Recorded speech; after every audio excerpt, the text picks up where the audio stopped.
बात की जा रही है बी आर अम्बेडकर के बारे में। बी आर अम्बेडकर ने किससे heart and soul of the constitution कहा गया था। Okay, which of the following was considered as heart and soul of the constitution by B R Ambedkar. तो आपको बताना है A right to life and personal liberty, B right to equality, right to freedom of religion या D right to constitutional remedies. अपना answer comment section में बताइए। I hope आपने अब तक आंसर कर लिया होगा। ओके, तो इसका आंसर है D right to constitutional remedies. Okay, इसका एक्सप्लेनेशन देख लेते हैं। देखो, डॉक्टर अंबेडकर ने क्या कहा था बी आर अम्बेडकर में, राइट टू कॉन्स्टिट्यूशनल रेमेडी जो कि आर्टिकल 32 के अंदर आता है, ठीक है, उसे heart and soul of the constitution कहा गया था। क्यों क्यों कहा था इन्होंने? क्योंकि कॉन्स्टिट्यूशनल रेमेडी, ठीक है, जब आपका कोई फंडामेंटल राइट इम्प्रिंज होता है, ठीक है, तो आप किसके पास जाते हो? सुप्रीम कोर्ट या हाई कोर्ट के पास जाते हो, ठीक है। तो आपके पास जाने का भी तो पावर होना चाहिए कि अगर आपका कोई राइट इन्फ्रिंज होता है तो आप जा सकते हो, है ना। तो ये आर्टिकल 32 ये पावर आपको देती है, सिटीजन को ये पावर देती है कि सिटीजन अप्रोच कर सके सुप्रीम कोर्ट या हाई कोर्ट में, ठीक है, ताकि वो अपना फंडामेंटल राइट को रिस्टोर कर सके जो वायलेट हुए, ठीक है। तो सुप्रीम कोर्ट के अंदर अंडर आर्टिकल 32 में आता है और high court under article 226 can issue order दे सकते हैं गवर्नमेंट को राइट के इन्फोर्समेंट के लिए। ओके, इसीलिए इसे heart and soul of the constitution कहा गया था by doctor B R Ambedkar. अब नेक्स्ट क्वेश्चन देखते हैं। नेक्स्ट क्वेश्चन है सिटीजन ऑफ इंडिया के बारे में। Which of the following is are eligible to get registered as a citizen of India, ठीक है। तो कौन सिटीजन ऑफ इंडिया बन सकता है? ए, फर्स्ट क्वेश्चन क्या है? फर्स्ट है ऑप्शन है a person of Indian origin who is ordinary resident in any country और प्लेस आउटसाइड और अनडिवाइडेड इंडिया, ठीक है, जो अनडिवाइडेड इंडिया में रहते थे, मतलब अनडिवाइडेड मीन्स इंडिया और पाकिस्तान दोनों की बात करी है, और जो इंडियन ओरिजिन के लोग हैं, ठीक है, दोनों की बात की जा रही है यहाँ पे। ओके, सेकंड देखते हैं। A person who is married to a citizen of India and is ordinary resident in India for 2 year, जो 2 ईयर तक के रेसिडेंट है। जैसे कोई बाहर का इंसान है, बाहर का पर्सन है, वो मैरी क्या इंडियन नेशनल से, ठीक है, इंडियन नेशनल से मैरी करने के बाद वो 2 साल तक यहाँ पे रह रहे हैं, ठीक है। इसका मैं आपको बहुत अच्छा वाला एग्जाम्पल दूंगी। ओके, थर्ड है a person of full age and capacity who was earlier an Indian citizen and is ordinary resident in India for 12 month. तो आपको बताना है इसमें से इसका आंसर क्या होगा। ए 1 only, 2 and 3 only, 1 and 3 only या 2 ओनली। देखो, ये वाली स्टेटमेंट 2 वाली स्टेटमेंट तो गलत है ना। क्यों गलत है?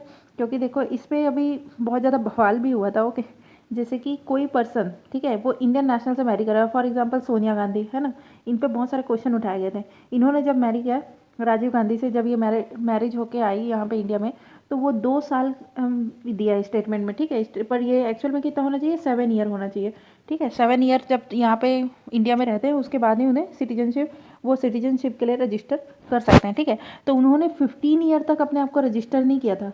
तो जब वो इलेक्शन जीत भी गई ना, तब भी उनके ऊपर क्वेश्चन उठाए गए कि आपने अभी तक इंडियन सिटीजनशिप क्यों नहीं ली गई है, आपके द्वारा क्यों नहीं ली है इंडियन सिटीजनशिप, आपने क्यों नहीं लिया, है ना। ये सारे क्वेश्चन उठाए गए, ठीक है। तो ये आप इस एग्जाम्पल से याद रख सकते हो कि ये 2 ईयर नहीं होगा, क्या होगा? 7 ईयर होगा, ठीक है। ये 2 ईयर नहीं होगा, ये होगा 7 ईयर, ठीक है। तो सेकेंड वाली स्टेटमेंट तो गलत हो गई।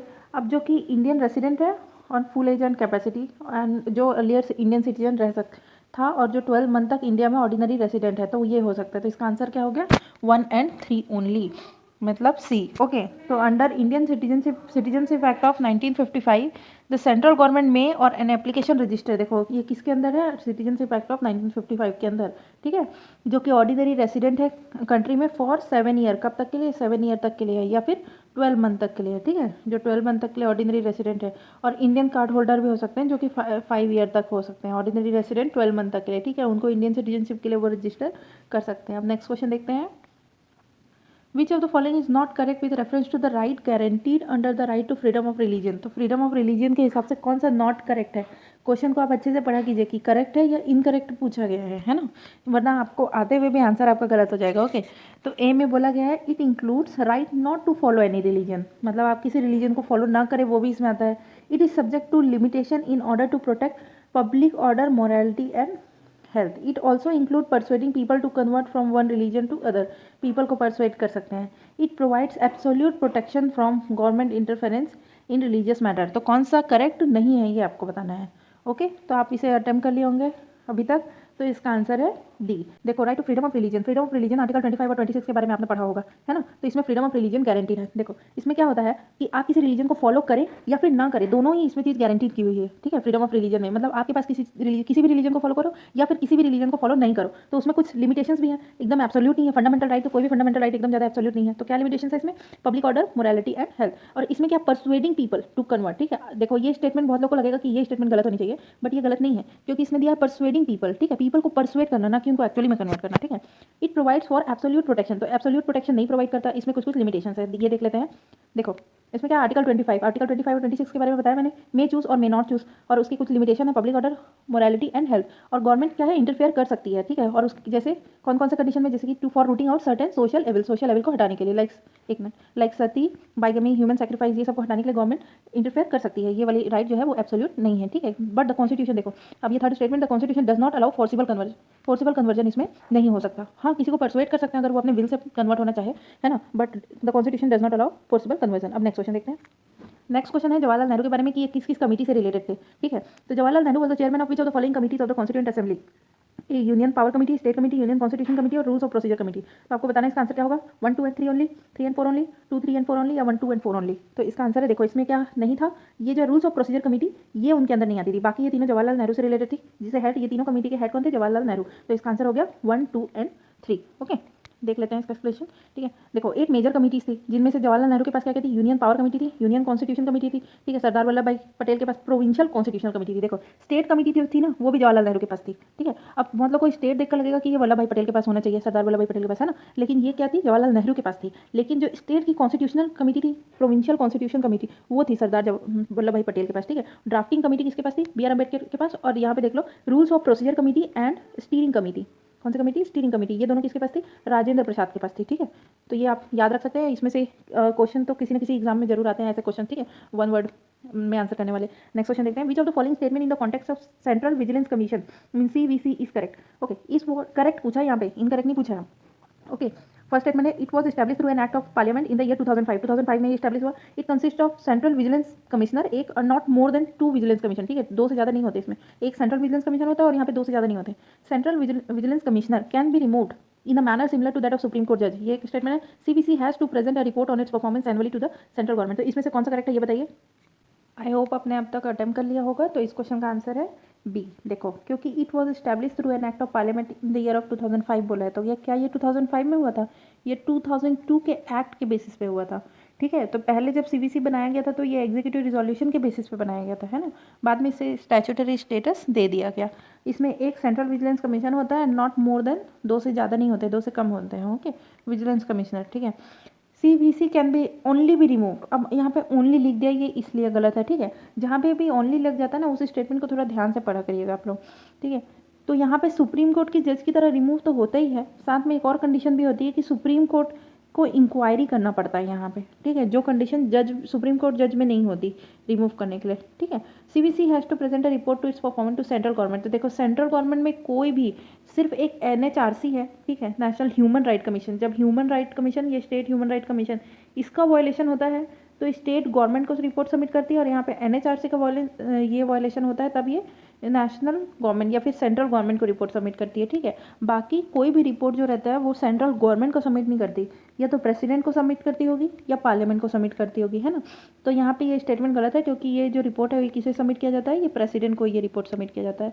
इसका एक्सप्लेनेशन देखते हैं। देखो CVC जो थी वो 1964 में आई थी एग्जीक्यूटिव रिजोल्यूशन के बेसिस पे, और कौन सी कमेटी ने इसका रिकमेंडेशन दिया था, इसका रिकमेंडेशन दिया था संथानम कमेटी में, ठीक है। तो संथानम कमेटी ने इसका रिकमेंडेशन दिया था 2003 में। 2002 एक एक्ट पास हुआ, CVC एक्ट 2002, और फिर इसे स्टैट्यूटरी स्टेटस दे दिया गया, ठीक है। तो ये CVC है, इसको आप देखो कैसे समझ सकते हो कि यहाँ पे देखो एक सेंट्रल विजिलेंस कमिश्नर होगा, एक बी से आप ये समझ लो कि एक सेंट्रल विजिलेंस कमीशन होगा, क्योंकि ये सेंटर में है, ठीक है। और ये समझ लो कि ये 2 जो C है not more than 2 vigilance commissioner ऐसे होंगे, ठीक है, इसको ऐसे याद कर लो।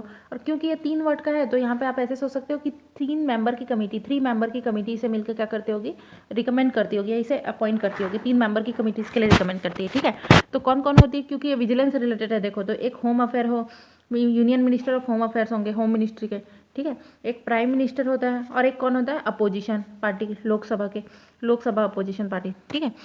तो ये होता है। तो अब इसका टर्म क्या के लिए, कितने टाइम के लिए रहता है, 4 ईयर रहता है इसका टर्म, या फिर 65 ईयर के लिए, विच एवर इज अर्लियर, जो भी पहले हो जाए, ठीक है।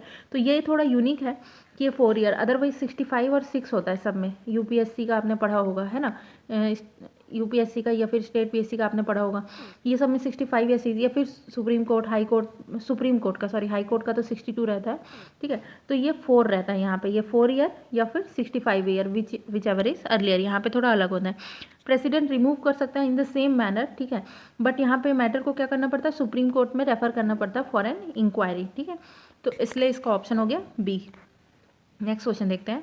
With reference to the international monetary and finance committee consider the following statement. First, it is the ministerial level committee of IMF. तो आईएमएफ की एक मिनिस्ट्रियल लेवल कमिटी है, ठीक है। International monetary and finance committee, तो ये इसको तो कॉमन सेंस से भी आंसर कर सकते हो कि, क्योंकि ये क्वेश्चन में ही दिख रहा है कि आईएमएफ की एक कमिटी होगी।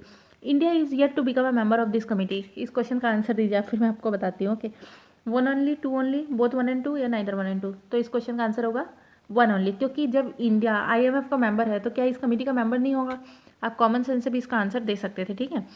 तो जिन लोगों ने सही आंसर दिया बहुत अच्छी बात है, और अपना स्कोर आप कमेंट करके कमेंट सेक्शन में ज़रूर बताइएगा। ओके, यूनियन मिनिस्टर, देखो minister of finance and corporate affairs, अभी क्या हुआ था, निर्मला सीतारमण ने इसकी मीटिंग अटेंड की थी, ठीक है। तो ऑब्वियसली इंडिया तो मेंबर हो गई, ठीक है। तो ये कमेटी किसके अंदर आती है, आईएमएफ की एक कमेटी है जिसमें 24 मेंबर्स हैं जो कि मिनिस्टर हैं या सेंट्रल बैंक के गवर्नर है ना। और टोटल 189 कंट्रीज़ है आईएमएफ की। और जो ये पोस्ट होती है, इसको देखो एक चेयरपर्सन हेड करता है, और इसकी जो पोस्ट होती है वो 3 ईयर के लिए रहती है, और एक एडवाइजरी बॉडी रहती है, ठीक है। इसके पास डिसीजन मेकिंग पावर नहीं रहता, ये एक एडवाइजरी बॉडी रहता है जो कि साल में 2 बार मिलता है, ठीक है। Hence statement 2 is not correct, क्योंकि इस क्वेश्चन में आपको बताना है directive principles of state policy के बारे में, that it provides for goals and objective that a society should adopt, या फिर rights that individual should enjoy apart from fundamental right. Fundamental rights के अलावा और कौन कौन से राइट एंजॉय करते हैं, और the policies that the government should adopt. तो इन तीनों में से कौन सा स्टेटमेंट सही है, चारों में से 1 and 3 only, 1 and 2 only, 2 and 3 only, या 1, 2 and 3। तो इसका करेक्ट आंसर है, इसे क्वेश्चन में पहले अटैम्प्ट कीजिए। तो इसका करेक्ट आंसर है 1, 2 and 3, तीनों ही सही हैं। बिकॉज देखो डीपीएसपी जो आता है वो पार्ट 4 ऑफ द कॉन्स्टिट्यूशन में आता है, ठीक है। पार्ट 4, एंड ये क्या क्या चीज़ बताता है, the goals and objective that we as a society should adopt certain rights. Fundamental rights के अलावा और भी कई के बहुत सारे राइट्स होते हैं, ठीक है। तो जैसे right to have your own flag, ठीक है, ये भी एक टाइप का राइट है, ठीक है। तो ये सारे चीज़ किस में आते हैं, डीपीएसपी में आते हैं। And certain policies that the government should adopt, ये सारी चीज़ें डीपीएसपी बताता है। अब नेक्स्ट क्वेश्चन देखते हैं। नेक्स्ट क्वेश्चन है, consider the following statement about members of first cabinet in free India 1947 and the portfolio held by them। ठीक है, कौन कौन से मेंबर ऑफ कैबिनेट थे जो फर्स्ट, जो कैबिनेट हुई थी हमारी, जो फर्स्ट कैबिनेट बनी थी, ठीक है, फर्स्ट कैबिनेट में। तो कौन कौन से मेंबर थे और कौन कौन सा पोर्टफोलियो वो रखे थे। जैसे कि जवाहरलाल नेहरू के पास था साइंटिफिक रिसर्च, ठीक है। तो इसमें आपको करेक्ट स्टेटमेंट चूज करना है, which one is the correctly match. मौलाना अब्दुल कलाम आज़ाद के पास एजुकेशन था। वल्लभ भाई पटेल के पास इंफॉर्मेशन एंड ब्रॉडकास्टिंग, ब्रॉडकास्टिंग इधर आगे है, ये यहाँ पे होगा ब्रॉडकास्टिंग, ठीक है। तो इनमें से कौन सा स्टेटमेंट सही है, 1 only, 2 and 3 only, 1 and 2 only, या 1, 2 and 3, तीनों स्टेटमेंट सही है। तो इसका आंसर क्या है, इसका आंसर है डी, 1, 2 and 3 ओनली। और भी बहुत सारे हैं, ये देख लो आप, ठीक है। तो एक स्टेट होम था सरदार वल्लभ भाई पटेल के पास, होम पोर्टफोलियो था होम मिनिस्टर का। इन्फॉर्मेशन एंड ब्रॉडकास्टिंग का स्टेट का, ठीक है। राजेंद्र प्रसाद के पास फूड एंड एग्रीकल्चर का था। मौलाना अबुल कलाम आज़ाद के पास education. John Mathai railway and transport sector. Sardar Baldev Singh के पास डिफेंस। जगजीवन राम के पास labour and C H. Bhabha commerce. Rafi Ahmed Kidwai communication. Rajkumari Amrit Kaur, तो ये भी बहुत फेमस है, इनके नाम पे एक कोस्टल शिप जो है ना, एक क्रूज शिप भी इनके नाम पे है, राजकुमारी अमृत कौर और एनी बेसन के नाम पे दो अभी शिप जो है इनके नाम पे रखा गया है, ठीक है। राजकुमारी अमृत कौर किससे रिलेटेड थी, हेल्थ सेक्टर से रिलेटेड। बी.आर. अम्बेडकर लॉ, ये तो आप सबको पता ही होगा। R.K. शनमुखम चेट्टी, ये फाइनेंस से रिलेटेड है। N.V. Gadgil work mines and power से रिलेटेड है। और Shyama Prasad Mukherjee industries and supplies से रिलेटेड है। ओके, अब नेक्स्ट देखते हैं। नेक्स्ट है सेंट्रल इंफॉर्मेशन कमीशन के बारे में। Consider the following statement in the context of CIC। The CIC was first constitution as an executive body, तो ये एक एग्जीक्यूटिव बॉडी की तरह कॉन्स्टिट्यूट हुआ था। Later it was given to statutory status, ठीक है। तो आपको बताना है इनमें से कौन सा स्टेटमेंट सही है। वाइल इंक्वायरिंग, क्योंकि इसमें करेक्ट पूछा है देखो, ठीक है। सेकंड स्टेटमेंट में while inquiring the commission has the power of civil court का पावर रहता है इंक्वायरी के time. It can take disciplinary action against the errant official. तो जो भी ऑफिशियल कुछ गड़बड़ करते हैं, ठीक है, तो इनके पास CIC जो रहता है, इसके पास ये पावर होती है कि इनके खिलाफ एक्शंस ले सके, जो ऑफिशियल्स हैं उनके खिलाफ, ठीक है। तो इनमें से कौन सा स्टेटमेंट सही है? 2 ओनली, 1 एंड 2 ओनली, 1 2 एंड 3 या 3 ओनली, ठीक है। तो देखो क्या इसके पास डिसिप्लिनरी एक्शन लेने का पावर रहता है? तो ऐसी कोई पावर नहीं रहती, ये वाली स्टेटमेंट बिल्कुल गलत है। देखो ये क्या कर सकते हैं, जो मेंबर्स हैं अगर वो ठीक से फॉलो नहीं करें, ठीक से काम नहीं करें, तो उनके ऊपर पेनाल्टी लगा सकता है, ठीक है, पेनाल्टी कुछ लगा सकता है, बट इसके पास पावर नहीं रहती कि ये इसको हटा दे या इसके खिलाफ कोई एक्शन ले। तो ये वाली स्टेटमेंट गलत हो गई। While inquiring the commission have the power of civil court, ये वाली स्टेटमेंट सही है, यहाँ इसके पास सिविल कोर्ट की पावर रहती है, ठीक है। तो ये आपका जो करेक्ट ऑप्शन हो गया वो है 2 ओनली। फर्स्ट वाली स्टेटमेंट गलत है, क्योंकि ये CIC आपको पता ही होगा, राइट टू इन्फॉर्मेशन एक्ट, जो 2005 का जो इन्फॉर्मेशन एक्ट था RTI, ये उसके अंडर बना हुआ था, ठीक है। ये देख लो, राइट टू इन्फॉर्मेशन एक्ट 2005 के अंदर बना हुआ था, ठीक है। ऐसा कुछ नहीं था कि ये एग्जीक्यूटिव बॉडी था पहले, फिर और बाद में उसे स्टैट्यूटरी स्टेटस दे दिया गया, ऐसा कुछ भी नहीं था, ठीक है। और इसके पास देखो सो मोटो पावर होती है, मतलब ये अपने से, ठीक है, अपने आप में ही अगर ये कहीं कुछ होते देखेंगे, कुछ इन्फॉर्मेशन कहीं पे देना चाहिए, अगर ये देखेंगे तो ये अपने से ही सबमिट कर सकते हैं इन्फॉर्मेशन, ठीक है। इनके पास सो मोटो पावर होती है, ठीक। और ये क्या कर सकते हैं, पेनाल्टी लगा सकते हैं। इनके पास डिसिप्लिनरी एक्शन लेने का कोई पावर नहीं होता है। तो पेनाल्टी कितना लगा सकते हैं? 250 रुपीज़ पर डे मैक्सिमम, ठीक है। और मैक्सिमम पेनाल्टी कितना लगा सकते हैं? 25,000।